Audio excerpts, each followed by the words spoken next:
Hi guys, it's Sheila G here with your weekly roundup on Distro TV Desi. I have some of the top stories of the week for you, including an East-West fusion of juicy stuff. I'll be talking about Huda Beauty's upcoming pop-up event in London, Kim Kardashian launching new boob tape, Shawn and Camilla getting inked, Harry Styles shading Zayn Malik on a TV show, music news including the Latin Grammy Awards, steel bangles bearing his heart, Katy Perry and Dua Lipa wowing Mumbai fans, therapeutic llamas, that's right, llamas, and so much more. Yes guys, I have some pretty awesome stories, so stay tuned. It was only a matter of time before Huda decided to take part in some sort of pop-up in the UK. Yes guys, this beauty queen is setting up shop for the very first time in London's Covent Garden from November the 29th. This intergalactic themed space, which will be open through December the 26th, will feature decor inspired by the brand's newest eyeshadow palette, the Mercury Retrograde palette, which launched back in October this year. So the store will stock signature products from the brand as well as exclusive limited edition items, and makeup artists will be on hand to advise shoppers. Okay, so I'm sure that with Huda being in London and London also being one of the most popular cities in the world, Covent Garden will be full of Huda's fans, all hoping that they can get their hands on some of these exclusive products as well as meet the diva herself. I mean, can you imagine the mayhem? Still, I think it's going to be worth it, right? It's Huda after all. Hopefully, I'll see some of you guys there. We're uber excited and can't wait for Huda to grace us all with her pop-up presence in the city of London. From perfume to makeup and even shapewear, is there anything Kim doesn't do or sell? Well, now Kim has decided to sell body tape, and she might actually be onto something with her latest business venture. The Keeping Up with the Kardashian star revealed that her brand Skim Solution Wear will be releasing a revolutionary boob tape in 3 nude shades. It's been all over social media.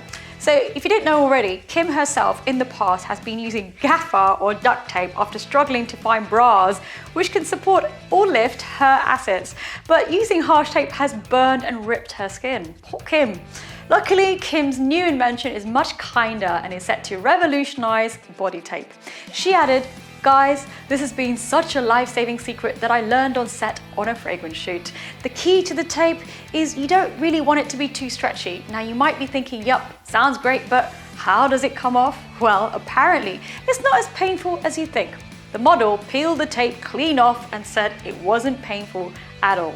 She's also included a whole range of some of her famous looks where it appeared she'd gone braless, but was actually wearing some of this magic tape beneath her dresses. Okay, so of course there have been some mixed Twitter responses on the back of these images, including some pessimistic ones like these. "I don't see any way she's wearing tape with that. Just covers. Look at the top of that dress. It's too thin. Do you honestly think she'd cut that tape that thin and it would hold up like that? I don't believe that for 1 minute." A bit harsh, but it's possible, I think. And some are actually finding it all a little funny. Check out this meme. Now that's pretty funny. Maybe Kim may find a market for the guys out there who could do with some boob tape too, right? Kim is clearly on a roll with her brand Skims, and now by including this boob tape, she's targeted another market, which means more money to her billion-dollar empire. When couples decide to get tattoos together, it's a fairly important decision, right? I mean, is permanent ink stained on you forever? Unless you want to go through the pain of laser surgery. No! God, please, no! No! So Camilla Cabello and Shawn Mendes decided to also get inked. Happening! Everybody stay calm! What's the Everybody procedure, stay calm. everyone? What's the procedure? Stay calm! And even though they're not matching tattoos, they certainly are iconic. So Camilla decided to get a tat which showed a tribute to the 1998 film Shakespeare in Love. It's literally the words, "It's a mystery," on the inside of her pinky finger. Ouch. Now I have a few tattoos too, and yes, they were painful, but the inside of your pinky finger? Surely that would have hurt with the thinner layers of the skin. Okay, so this little line, "It's a mystery," is taken from a dialogue between Hugh Fennyman and Philip Henslowe in Shakespeare in Love. But I wonder if Camilla made a spontaneous decision that she thought this was just a cool thing to do, or if she's been planning it for some time. I mean, it does make you think when people decide to get tattoos and put them in unconventional places, especially when it's the first tattoo you ever get. I like the font actually, and I'm sure that Shawn held Camilla's hand real tight during the process. Mr. Mendes himself, who is no stranger to a tattoo needle, opted for a classy looking letter A behind his ear, which fans believe is a tribute to his little sister Aaliyah. This is in addition to the small collection of tattoos he already has, including the instantly recognizable sparrow on his right hand. He also has a guitar on his left arm, a light bulb with blue flowers inside, and an elephant on his middle finger. I wonder what the significance of the elephant of his middle finger could be. Maybe the Hindu god Ganesh will always protect him? I don't know, but I wonder. I'm sure there's a story there. Whatever it is, there is something called tattoo addiction, and it's been documented, right? Articles have been posted on how people just can't stop going back for more tattoos after their first one. Okay, so I have 3, including one big one on my left calf. Luckily, I stopped there despite the urge to go back for more. Now, I know Camilla's only had her first, but if she's not careful, she could just as easily fall into this addiction, and you never know, we may witness an animal on her middle finger too to match her lover boy, or maybe a mic on her arm somewhere. For now though, I'm sure she's buzzing from her new ink, and with it being on her pinky finger, we'll definitely be seeing it again soon. So when you're part of a boy band, you don't expect the same drama you'd get in a girl band, right? Well, not necessarily. Harry Styles fully shaded Zayn Malik on Saturday Night Live. That's on TV, guys. So the musician hosted Saturday Night Live last week, and in addition to blessing us with his musical and comedic stylings, wearing bright yellow trousers teamed with a blue shirt and suave-looking creamy blazer, Harry also took a moment in his opening monologue while sitting by the grand piano to shade his former One Direction bandmate Zayn Malik. At one point in the monologue, he joked, "I'm not in a boy band anymore. I'm in a man band now." Harry went on to share, "I love those guys. Niall, Liam, Louis, and Ringo." And honestly, Harry pretending to forget Zayn's name on a major TV show is a level of shade that takes a lot of guts, right? And he said it so casually, the way he just smiles like a Cheshire cat. I wonder if Zayn watched this, or rather what he thinks of being referred to as Ringo. As you can imagine, Twitter's been going crazy with all sorts of memes like this one. And this one really made me think, people don't know who Ringo was? Guys, Ringo was a band member of the Beatles, and he was the first band member to leave the Beatles after a little bit of a huff with the other band members, but then he finally came back to the group. I can't see that same parallel ending for Zayn Malik, can you? As you all know, Zayn was the first member of One Direction to leave the band back in 2015 to embark on his own solo career, and it wasn't the smoothest departure. His high-profile departure was marked by rumours of discord between him and his former bandmates, which have persisted in the years since. Just this month, Liam Payne said to GQ magazine that the boys have rarely heard from Malik since he left the band, which also ended on a sour note.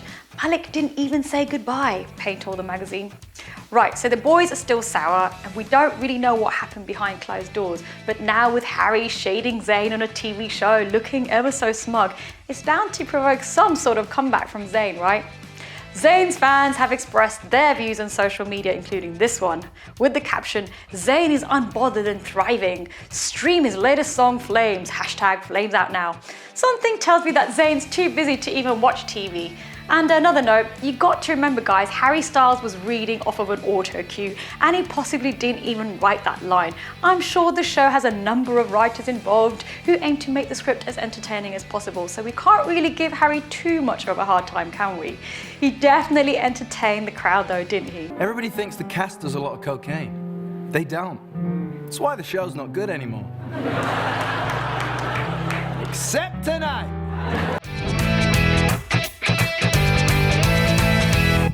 We're living at a time when Asian producers are honestly producing their best work ever.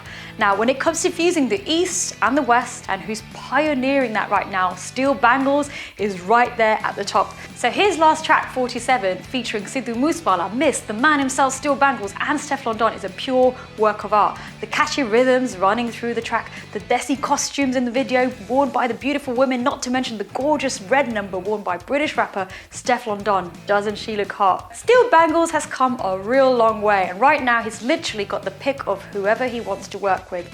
He's been described as a one-man production powerhouse behind the new wave of hip-hop, but it really wasn't an easy journey. This guy has faced a lot of challenges.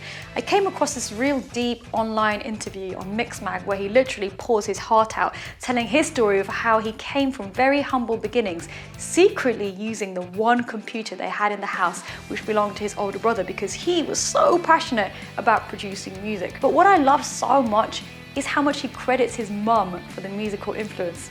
He says that she'd play the harmonium or blast Bollywood show tunes from the radio whilst cooking, feeding the family a diet of movie soundtracks alongside their dinner. And then when he'd be in the car with his dad, he'd have really political poetry on, stuff that originates from Punjab. Bahuldeep Singh Sandhu, which is his real name, comes from Newham in East London. When he was on a roll, only at 16, he was sent to prison where he served 3.5 years in jail. Now, it was wearing a kara that gave him the nickname Steel Bangles, and even whilst in jail, he was allowed one instrument, eventually picking the keyboard. So guys, he actually started composing beats from his prison cell. That's like a Netflix movie right there, I can just see it. Since then, he's been producing hit after hit with No Words by Dave featuring Mo Stack, all of the Miss catalogue, Jay has his Fisherman, Steel Bangles solo releases Bad, Money, and You'll Love It, and now this big tune 47, which is mind-blowing. Bangles himself has said that he'll show us the maddest of genres, jazz, Bollywood, and he can even conduct an orchestra. Anything, he says, honestly. I just love his story, I love the music, and absolutely love his motivational messages on his social media, including this pinned tweet. We're certainly proud that this Desi guy is truly fusing the East with the West in such a cool way, and there's so much more in the pipeline. But if that's not impressive enough, this guy is also launching his own record label in 2020. He tweeted, "I'm launching my record label in 2020 for musicians, singers, music producers, songwriters, instrumentalists, etc. Go to Instagram and follow Gifted Music now to be part of something very incredible for the future of UK music." Don't miss the opportunity, RT. So guys, for all you budding musicians out there, make sure you take up this opportunity. You never know, it could mean a collaboration with Mr. Bangles himself. The biggest night in Latin music proved to be exactly that this year at the Latin Grammy Awards 2019. It was a celebration of 20 years of Latin music excellence at the MGM Grand in Las Vegas and brought together musical stars from all over the world and of many genres. Ricky Martin, Rosalind Sanchez and Paz Vega hosted the night, and the night sizzled from the very beginning to the end. Now, as a fan of Latin music and witnessing how it's fusing into so many other genres in the modern day, I was thrilled to see that this 26-year-old Spanish superstar and flamenco ambassador Rosalía won not one, not two, but 3 awards. The Spanish Con Altura singer kicked off the night with a win in the Best Contemporary Pop Vocal Album category for El Mar Querer and Best Urban Song for Con Altura with J Balvin. But that was only the beginning. Rosalía, who's been using reggaeton, R&B and hip-hop inspired beats to bring Spain's flamenco influence to the world, ended her night with the most renowned award of the show, Album of the Year. Now, when you watch the moment this was announced, you can see how surprised she is as this 26-year-old sporting grills and a black blazer, bra and skirt accepts her award. Amongst the wins was Pedro Capó winning Song of the Year with his track Karma. I really love that song, what a win it was. Now, I love that the credits also honor the song's co-writers Gabriel Edgar González Perez and George Noriega, and how they both went up to the stage with him. The best part, it all happened on Capo's birthday. And even more mind-blowing was when Alicia Keys, in a pink jumpsuit, performed Calma with Pedro Capó, Miguel and Farruko at the awards. There was even a performance by Puerto Rican reggaeton superstar Bad Bunny, who performed alongside countrymen Ricky Martin and Residente and won Best Urban Album. Reggaeton is everywhere right now and even fusing into Hindi music. I've been hearing it on remixes everywhere, including this East-West fusion called Elefante with Al Tiger featuring Neha Kankriya.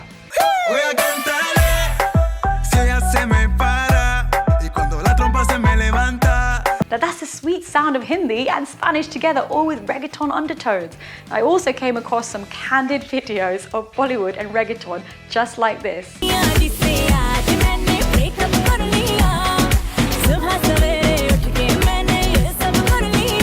You see, these Latin awards are super important and show how Latin vibes are fused into all pop music.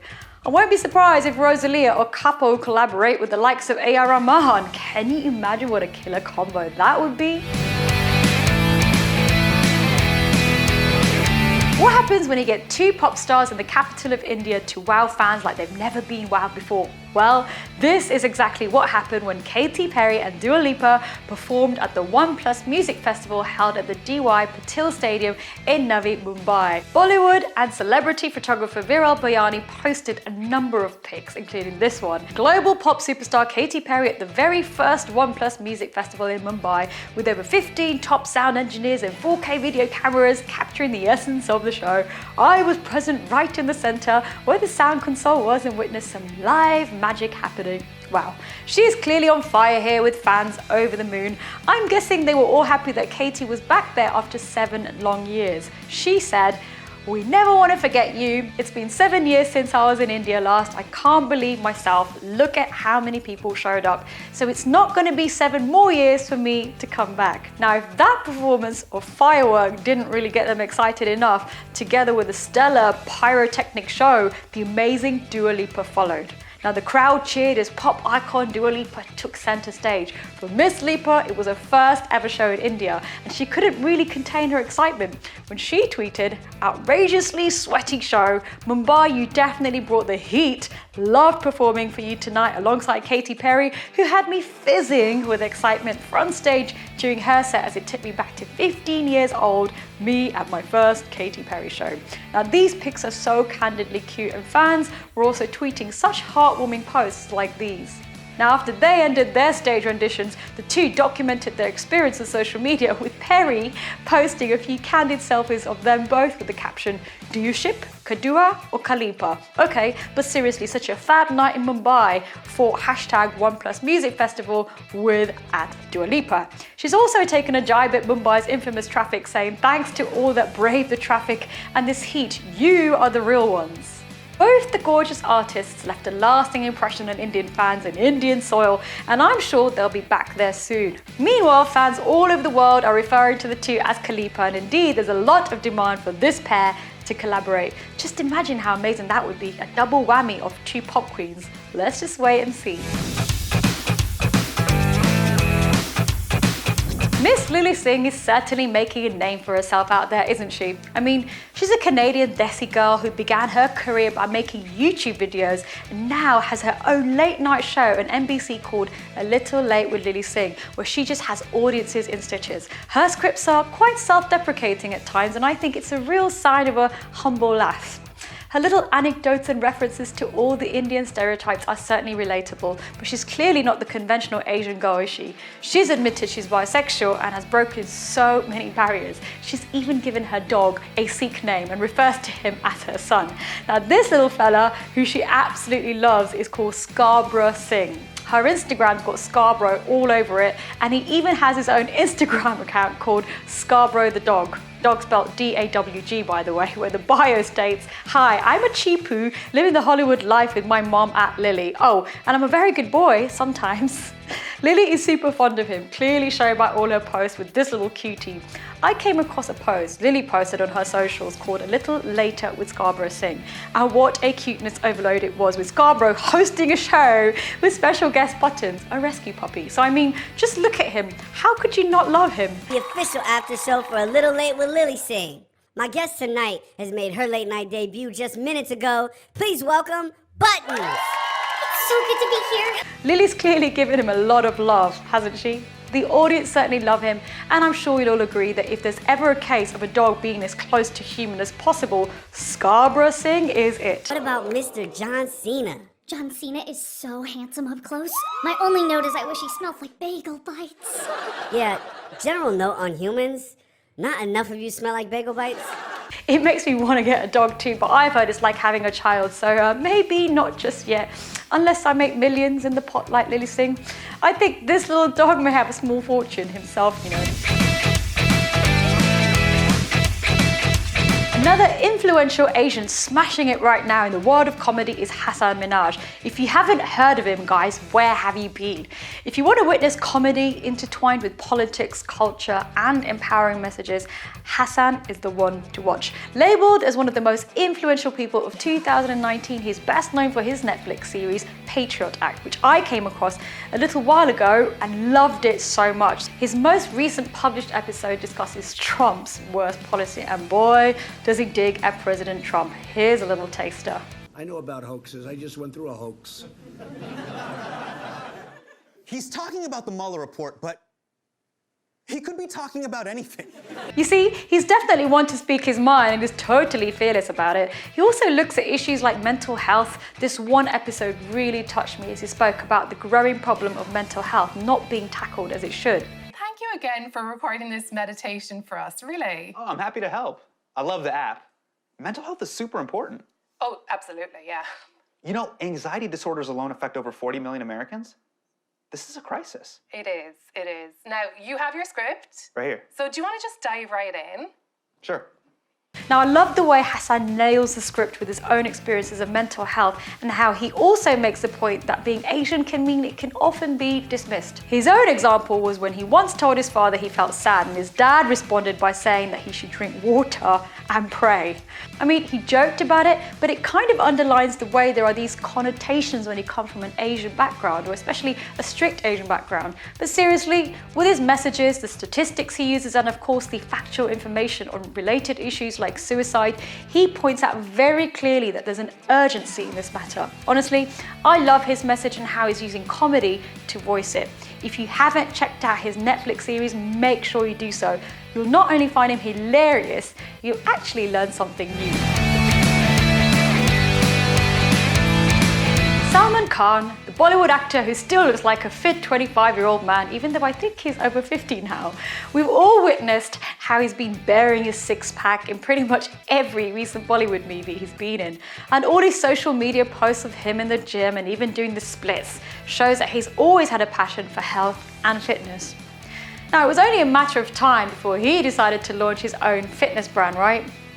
So earlier this year, Salman launched his own chain of gyms across India called SK27, and he was set to launch 300 more by 2020. He's also launched his own fitness equipment brand called Being Strong, which launched in April this year. What a simple yet powerful name, right? So the marketing for this campaign is pretty spot on. If you head over to the equipment's website, www.beingstrong.in, you'll see it puts so many other fitness brands to shame. He's got air rowers, treadmills, spin bikes, but also loads of options for club lines. He's launched his fitness equipment in the heart of India, Mumbai.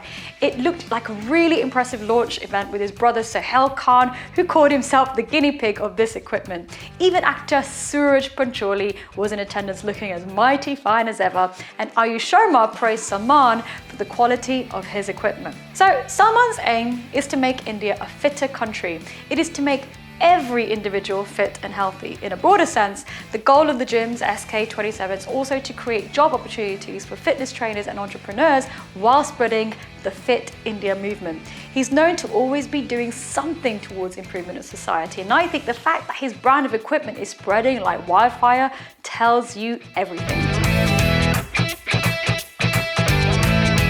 Okay guys, so you know how much I love animals, and every week I always include a trending story of some sort of animal. This time it's llamas. That's right, llamas. So I came across this article that's been on the New York Times, and it's also been tweeted as well as retweeted loads of times about how llamas have been recently brought into care homes and rehabilitation centers, and they've been used as therapy animals. These 300-pound gorgeous llamas have been quietly strolling through the corridors of nursing homes, lowering their heads to be petted by residents in wheelchairs and pausing patiently as staffers take selfies. This one picture totally blew me away. Doesn't it look like the llama is kissing the elderly lady's cheek? Just look at this beautiful creature and the joy it's bringing to the lady. Apparently, the novelty factor is a big part of the appeal, along with the creature's big-eyed, empathetic gaze. They do say it's all in the eyes, and if this all becomes a thing, can you imagine?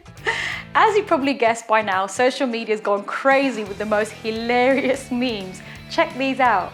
And this one of my favorites, no drama with a llama. Now, I could see that caption being a slogan in nursing homes of the future. And others have put forward suggestions of other exotic creatures like a baby kangaroo's healing capabilities. Check out this pic captioned, "What about a baby roo?" Okay, so I think the point here is that every animal has some sort of healing capability, right? I doubt a kangaroo, though, would have the same effect. I've heard their kicks can crush bones, so I don't really see kangaroos coming into care homes anytime soon. Anyway, the llama love is definitely spreading, and I'm just imagining how long it will be before we'll be seeing a lot more pet llamas around. Just out of curiosity, guys, I googled how much it would be to buy a llama, and apparently the high quality ones can cost up to $20,000. To add to that, since llamas are herd animals, it means they're social creatures. So in other words, if you're going to buy a llama, buy two, because you don't want a single one to die of loneliness, and apparently that can happen. So that means around $40,000 to house a pair of llamas, and in return you get free therapy. I'm gonna get one of those vultures one day. I'm gonna get one. I think I'll pass on that idea for now and may just get hold of this twerking llama.